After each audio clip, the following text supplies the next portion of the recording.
Hey there, I'm Uncle Kuss with Russ Lacate. We are two Mets on the mic. Russ, this is Fall Storm Eve. Very exciting times. What do you see as we look at this low tracking down the coast and the cool Arctic air that's pooling across the province? How does Yeah, it time out? well, I think that the models are sort of converging now on a similar solution, bringing that low to the northwest part of Vancouver Island late overnight. So the onset of rain across the lower mainland, probably in the wee hours overnight, 3, 4, or 5 o'clock on Friday morning, that sort of thing.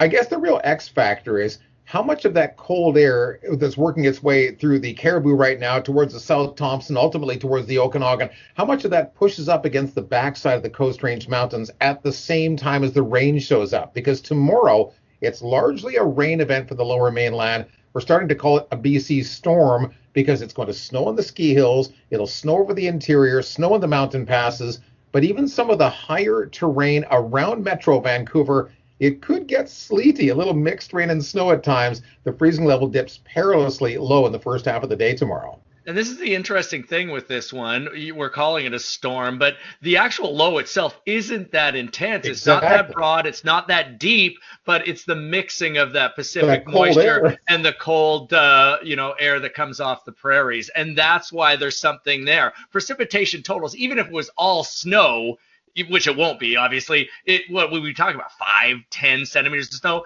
That's if it was zero, which is That's not going right. to be. Yeah, I agree with you. I looked at those, precipitable water totals and, upper end of the scale, and maybe 15 millimeters worth of rain. But Hmm. I mean, it's not a storm. The winds are not going to be, just rocking across the lower mainland. But we really have to start calling it a storm because it's October. We have wet snow mentioned in parts of the lower mainland forecast, and certainly a significant snow event for all those routes heading out of the lower mainland for Friday and maybe into Friday evening. Now, it's something really different for the weekend. Tell us about that. Yeah, as we get into the weekend, we start to get into that cold Arctic air under Arctic high pressure. And that's where we have the potential for some frost. It looks like for sure Sunday morning. Yeah, And then Monday morning, potentially too, we could be down around I zero. think so.